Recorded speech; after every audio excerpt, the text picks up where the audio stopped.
Soon after his arrival in Gotham City, the Penguin decided to make an impression on the underworld elite with a gala opening for his nightclub, the Iceberg Lounge. He included the notorious Joker, whose appearance would surely impress the crowd. When the Joker arrived, Harley Quinn on his arm and a dainty flower in his lapel, the Penguin was thrilled. He was hosting the sinister soiree of the century, until a clumsy waitress spilled a drink on the Joker. The laughing Joker aimed his flower and an acid spray melted the girl's face. As alarmed patrons fled the scene, a cold, dark rage at the Joker curled inside Penguin. The Joker eagerly returned to the Iceberg Lounge a few weeks later, but was insulted to find his name was not on the guest list. Willing to overlook this obvious mistake, he shot the doorman on his way in, kicked his feet up at a table, and ordered a glass of warm milk. He was pleased when alongside the milk was a summons to the club's VIP section. Led to a back room, past a tank where Tiny the Shark circled, the Joker happily greeted the Penguin, who promptly pushed him out of a door onto the street. The Penguin squawked out that the club had a new no clowns policy before slamming the door. After arriving at Arkham City, the Joker and Harley Quinn were eager to explore their new stomping ground. Reflecting that years had passed since the Penguin banned Joker from the club, they sought out the blue neon lights of the Iceberg Lounge. Harley pounded on the door, certain that Cobblepot would let bygones be bygones. The Penguin answered, a hulking guard at his side, and immediately reminded them of his no clowns policy. He just managed to close the door before the acid from Joker's flower shot out at his face. Really, this is just useful in establishing the entire dichotomy between Cobblepot and the Joker, and also the Joker's henchmen and Cobblepot's henchmen. There's really a rivalry between all of the factions in this game, and it's not put into perspective without these stories. Agreed. It gives it a background, I think, which is really interesting because it sets the tone for why there are feuds going on. As this goes back years. This is stuff that's rooted. I think it's years. I guess I don't know when this was exactly, but it's rooted in deeper stuff that was established over very petty things.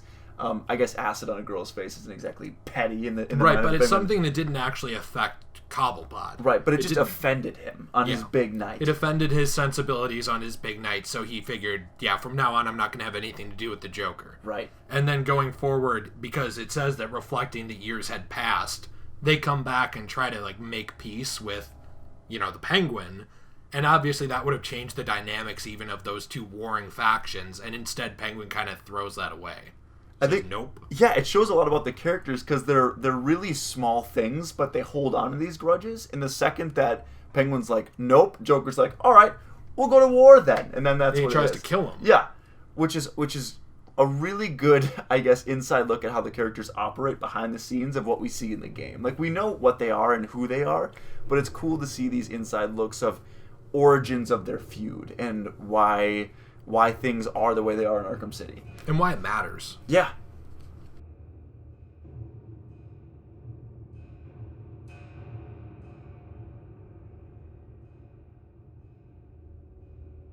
Quincy Sharp claimed to have been instrumental in stopping the riot at Arkham Asylum, stirring a tide of public admiration.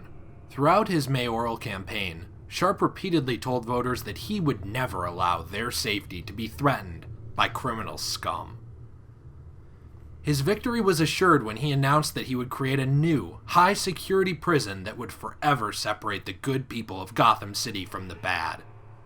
Once elected, his first move was to put the relatively unknown psychiatrist, Professor Hugo Strange, in charge of the whole facility.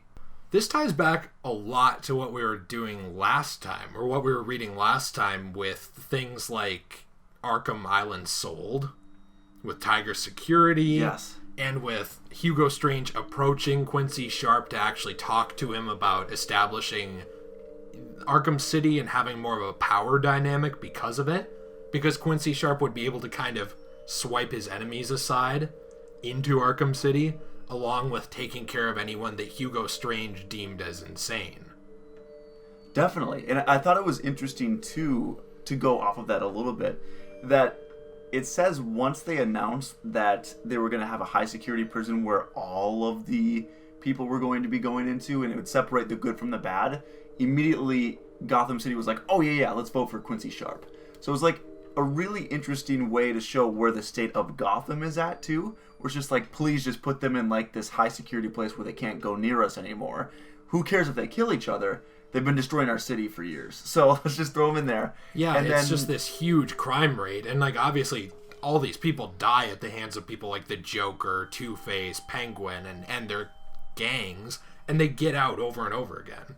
So it was cool. Yeah, exactly. It's really cool to see what the dynamic of the city is at that point, but then also how corrupt it is, too, because obviously Hugo Strange is behind the scenes pulling strings, and then obviously someone else is behind the strings of Hugo too. So well, and the other thing to point out about this is that because it's marketed as something that would separate the good people of Gotham from the bad, this would lead to less questioning about people ending up in Arkham City. Right. So it's like, if you're in Arkham City, you clearly belong there, because that's what this was established to do. It's kind of like how in jail there's obviously people that are there that don't really belong there, but we don't really think about that. We think, oh, you're in prison, you probably did something really bad that put you there. And so the people of Gotham would really likely think that way too. Even about maybe certain political prisoners that would go missing and end up in Arkham. Exactly, yeah. Like a Jack Ryder, or even, I think there was a plumber that was there too.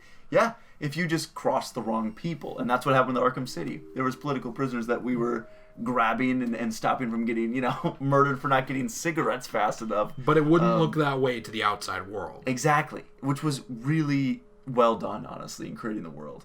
Guys, we hope you enjoyed the Arkham City Stories Narrated Volume 2. We'll definitely be back in the near future with Volume 3. We're kind of trying to crank through them, over time. Let us know if you enjoyed this in the comments down below. What are your theories about Arkham and Arkham City? Do you have any insight into the story that we didn't provide? Leave that in the comments down below too. Please like the video if you enjoyed this content, and subscribe for more just like it. Have a great one.